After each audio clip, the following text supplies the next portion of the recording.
দর্শক, আজকে পুলিশ বাড়ির সামনে এসে হাজির। দেখুন সংখ্যাটা কত। মোবাইলে সব ক্যামেরা করা হয়েছে, দেখতেই পাচ্ছেন, মোবাইল তুলে রয়েছেন।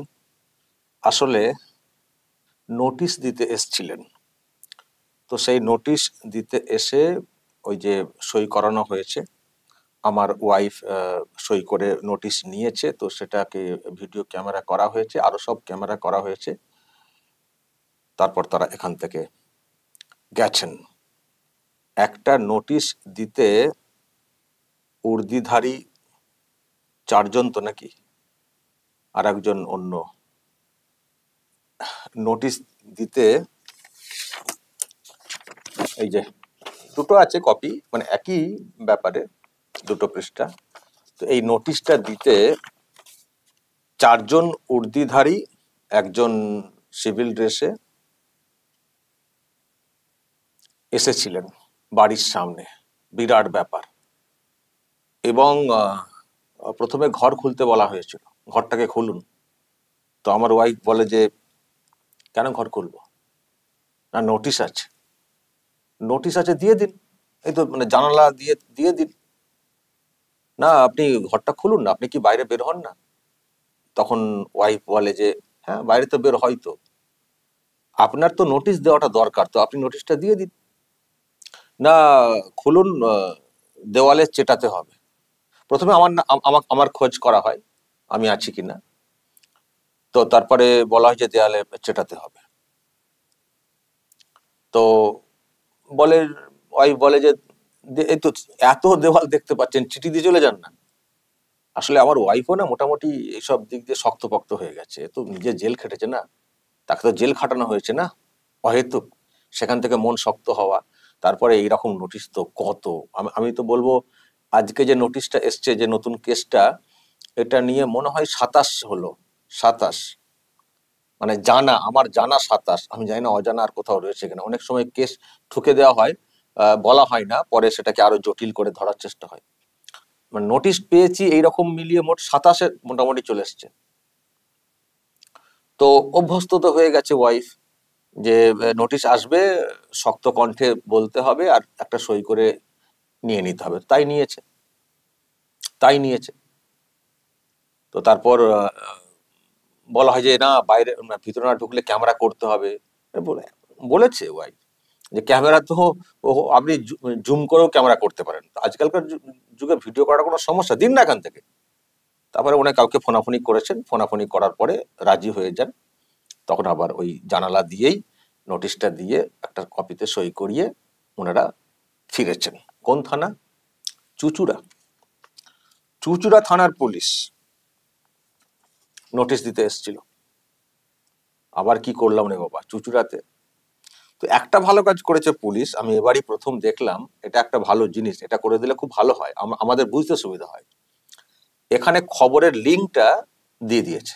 এই খবরের লিঙ্ক, এটার অরিজিনাল ফুটেজ নিয়ে আসবেন।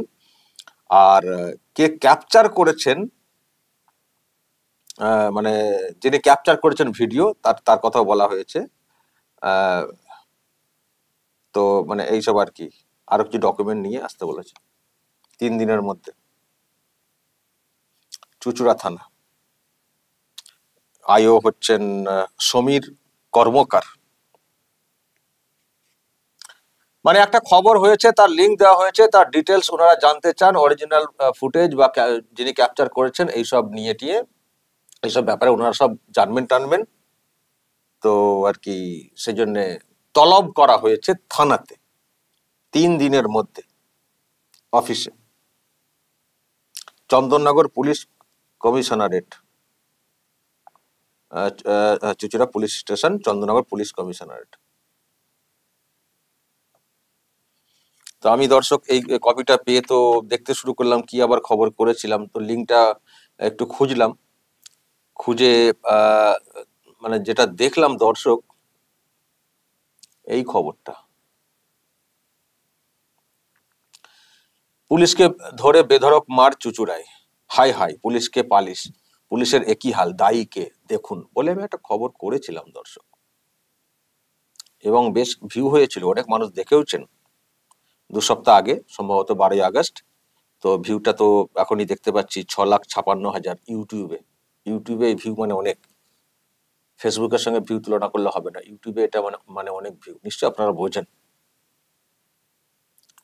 তো এটার জন্য পুলিশ কি জানতে চাইবে, আমাকে তলব করেছে, আমি বুঝতে পারছি না। মানে লজ্জা পেয়ে গেছে নাকি পুলিশের সম্পর্কে এইসব খবর করেছে বলে, যে বেধড়ক মেরেছে পুলিশ, মানে মারের কথা শুনে কি লজ্জা পেয়ে গেছে, মানে লজ্জা পেয়েছেন নাকি অফিসাররা? কে কেস করলেন, কিসের কেস, কোথায় ভিডিও, অরিজিনাল ভিডিও ফুটেজ?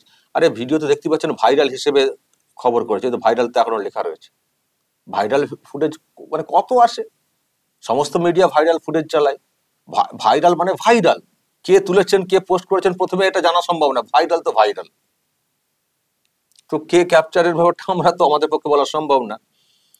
তো যাই হোক, ভাইরাল হোক আর যাই হোক, মারধরটা হয়েছে এটা তো ঠিক নাকি? পুলিশকে ধরে মেরেছে, উর্দি ধরে টানাটানি করেছে লোকজনেরা, ছেলেপিলেরা, এটা তো ঠিক। তো সেটা কি আবার কি কেস হয়ে গেল, সেটা আবার কি কেস হয়ে গেল? ধারা কি কি আছে দেখি, একটু বলে দিই।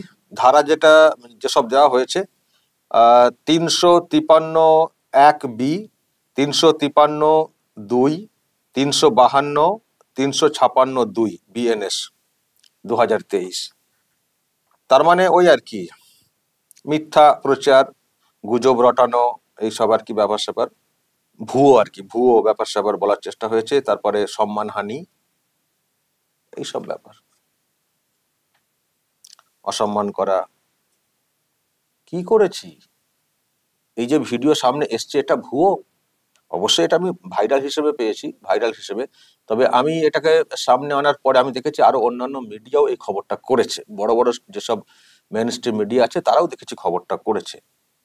তাদেরকেও নোটিশ পাঠানো হয়েছে নাকি শুধু আমাকে পাঠানো হয়েছে? আরামবাগ টিভির গলাটাকে টিপে ধরতে হবে, তাদেরকেও পাঠানো হয়েছে তো। আর এতে কি ফলস স্টেটমেন্ট আমি জানি না, যেটা বলেছি কার সম্মানহানিটা করলাম সেটাও জানি না। শুধু বলেছি যে হাই হাই, পুলিশকে পালিশ, পুলিশের একই হাল, পুলিশকে ধরে বেধড়ক মার। তো এর মধ্যে কার কি সম্মানহানি কি করেছে? আমি পুলিশের ব্যাপারে কথা বলেছি, যে পুলিশের এই অবস্থা কেন, যে পারছে এসে চড়িয়ে দিয়ে চলে যাচ্ছে, মেরে ধরে চলে যাচ্ছে। শুধু শুধু তো এই ঘটনা না, একাধিক ঘটনা ঘটেছে। তো পুলিশের এই অবস্থা কেন, সেটা পুলিশকেও বুঝতে হবে, পুলিশকেও বুঝতে হবে। আর যাদের জন্য বেশি এইসব করছেন তারাই দেখবেন সব থেকে বেশি অ্যাটাক করছে। সুতরাং পুলিশকে বুঝতে হবে যে তাদের এই যে মর্যাদা যেটা নষ্ট হচ্ছে। আমি উদাহরণ দিয়েও বলে থাকি যে আগে পুলিশকে আমরা কতটা সম্মান দিতাম, কতটা ভয় ছিল, মানে পুলিশের ব্যাপারে কতটা আমরা ভয়ও করতাম। পুলিশের গাড়ি গেলে আমরা কাছে ঘেঁষতাম না, হয়তো গাড়িতে পুলিশই নেই, গাড়ি যাচ্ছে তাতেই আমাদের কত ভয় হতো। বাচ্চাদেরকে ঘুম পাড়াতে মায়েরা বলতেন ঘুমিয়ে পড় বাবা, না হলে পুলিশ চলে আসবে, বলা হতো না? তো পুলিশের এই যে দশা, যেখানে সেখানে মার খেয়ে যাচ্ছে, পুলিশের বিরুদ্ধে যা খুশি বলা হচ্ছে, কেষ্ট তো যা খুশি বলেওছেন, দেখেছেন আপনারা। তো পুলিশের এই হালের জন্য কারা দায়ী আমি প্রশ্ন রেখেছিলাম, বা পুলিশের ব্যাপারেও আমি কিছু প্রশ্ন তুলেছিলাম। তো সেখানে আমি কি আবার ভুল করে ফেললাম জানি না, যার জন্য আবার কেস টেস হয়ে গেছে। চুচড়া পুলিশ নোটিশ নিয়ে হাজির, 4খানা পুলিশ আর একজনকে সাথে নিয়ে। কি করলাম রে ভাই, আমি বুঝে উঠছি না দর্শক। যাই হোক, যখন নোটিশ করেছে পুলিশ, তো আমাদেরকেও করতে হবে, আমাদের যা করার আইনি যে প্রসেস আছে সেটাকে করতে হবে। আমরা তো আর এই দেশ ছেড়ে পালিয়ে যাব না বিনয় মিশ্রের মতো, ফেস চেঞ্জ করে গুম হয়ে যাব, সেটা তো করবো না। আমাদেরকে আইনি প্রসেস করতে হবে। আমরা ভেবেছিলাম যে মানে এসএসসির এই তালিকা প্রকাশের পরে এবার চোর চোর চোর যারা কি চাকরি চুরি করেছে বা চুরি করতে সাহায্য করেছে তাদেরকে হয়তো পুলিশ ধরপাকড় করবে, কিন্তু সেই সব না করে পুলিশ দেখছি যে আমাদেরকে ধরপাকড় করার জন্য চলে এসছে পুলিশের টিম। এত লোক, ঘর খুলতে হবে, ঘর খুললে কি করতেন, মানে ধরে, মানে আমাকে খুঁজতেন নাকি, ধরে ধরে নিয়ে যেতেন আজকে কি গ্রেপ্তার করতেন নাকি, কি ভাবনা ছিল? আসল লোকেদের ব্যাপারে পুলিশের পাত্তা নেই, এত চোর ছ্যাচোর সব ঘুরে বেড়াচ্ছে, ধরা পড়ে যাচ্ছে বিষয়টা মানুষের সামনে, তাদেরকে ধরার বিষয়ে পুলিশের কোনো উদ্যোগ নেই। বরং তাদেরকে পাহারা দিতে আমরা দেখছি। আর আমি শফিকুল ইসলামের মতো যারা আমরা কিছু বিষয়ে কথা বলছি, এমনকি পুলিশের এই দুর্দশা সেটা নিয়েও যখন মানে কথা বলছি, তখন সেই শফিকুলকে ধরার জন্য, শফিকুলের গলাটা টেপার জন্য পুরো টিম এসে হাজির। ঘর খুলতে হবে, ঘর তো খুলবই। ঘর খুলবো কেন? আপনাদের ঘরে পৌঁছে যাব, তো আপনাদের অফিসে তো পৌঁছে যাব, আইনের ব্যবস্থা নিয়ে আপনাদের অফিসে পৌঁছে যাব, দেখবো আপনাদের কত দম শফিকুলের বিরুদ্ধে ব্যবস্থা নেওয়ার ক্ষেত্রে। নোটিশ না, খুব সহজ না, ইউটিউবার ছোট্ট একটা চ্যানেল, চলো চলে যাই এক ভ্যান পুলিশ নিয়ে, তাহলে সব ভয়ে একেবারে সব সটকে যাবে, সে গুড়ে বালি। আমি দর্শক আপনাদেরকে আজকে সেই ভিডিও আরো একবার দেখাবো। যে ভিডিও দেখাতে ওনারা খুব লজ্জা পেয়েছেন, সেই ভিডিও আমি আজকে আরো একবার দেখাবো। লজ্জা আরো যদি পেতে পারেন, কিন্তু আমি আবারও বলবো যে ভিডিও সামনে এসেছিল, খুব দুর্ভাগ্যের, সত্যি খুব লজ্জাজনক যে পুলিশকে মানুষ এখন যে যা পারছেন চড়িয়ে দিচ্ছেন, মারধর করছেন। আমি দর্শক আপনাদেরকে ভিডিও একেবারে অডিও সমেত সেই ভিডিও আরো একবার প্লে করব, ওয়েট করুন। দেখুন তো আমি এটা দেখিয়ে খুব কি ভুল করে ফেলেছি? পুলিশের এই যে অবস্থা সেটা দেখে প্রশ্ন তুলে আমি কি খুব ভুল করে ফেলেছি? সেজন্য পুলিশ পাঠিয়ে আমার বাড়িতে আমাকে অ্যারেস্ট করতে মানে চেষ্টা করা হচ্ছিল। দেখুন দর্শক সেই ভিডিও।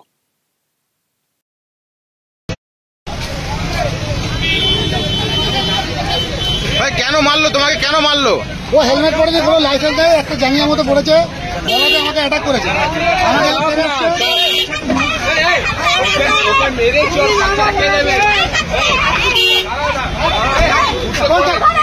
ওটা নিয়ম নেই, লোকে চর্চা মারলে চোখটা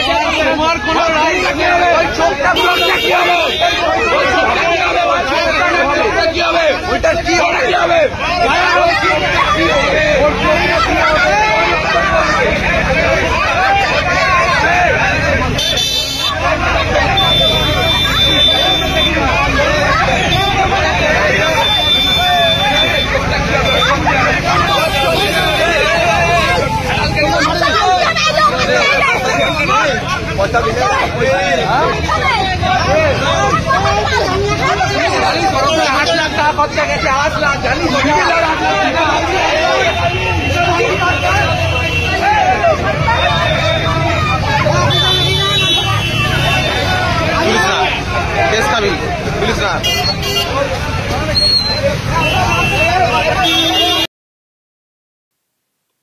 এই ভিডিও দেখিয়েছিলাম যে পুলিশকে দেখুন কিভাবে মারধর করা হচ্ছে। উনি হেলমেট পরেননি না কি করেননি বলছিলেন, তার সেই ভিডিও তো আসেনি উনি অ্যাকচুয়ালি কি জন্য কি করেছেন।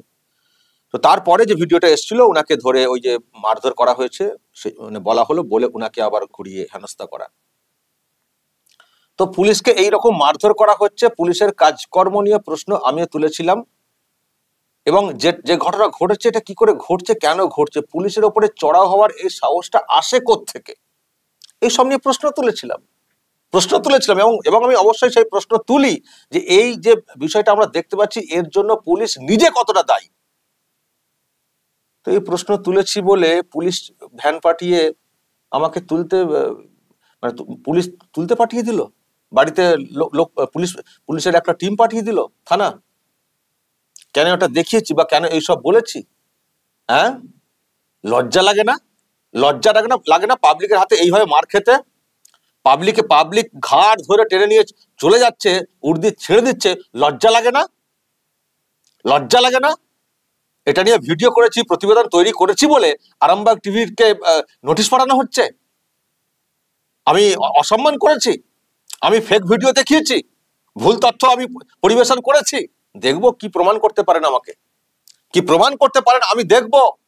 এই যে বাড়িতে হেনস্থা করার উদ্দেশ্যে একটা টিম পাঠানো, বাড়িতে আমার ছেলেপিলেরা থাকে না, লোকজন থাকেন না, তো তার সামনে এরকম একটা ভ্যান পাঠানো, একটা নোটিশ পাঠানোর নাম করে, এটার উদ্দেশ্য কি?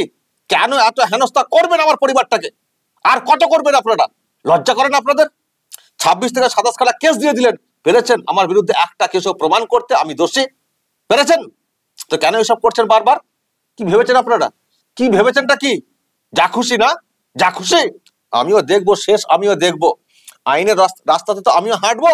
অনেক তো করেছেন, কখনো অ্যাকাউন্ট ফ্রিজ করে দিয়েছেন, কখনো গ্রেপ্তার করে নিয়েও যাওয়া হয়েছিল, কত কি তো করেছেন, আর লাগাতার নোটিশ পাঠানো, কত কি তো করেছেন, কিছু জব্দ করতে পেরেছেন, আরামবাগ টিভিকে বন্ধ করতে পেরেছেন, নাকি আরামবাগ টিভি দিন দিন আরো এগিয়ে গেছে? কি দেখছেন আপনারা? পারবেন তো এইসব করে আরামবাগ টিভিকে জব্দ করতে? পারবেন তো? দেখবো আমি আপনাদের কত দম। দর্শক বলবেন আপনারা যা বলার এই নিয়ে, অবশ্যই বলবেন এবং নজর রাখবেন আরামবাগ টিভিতে।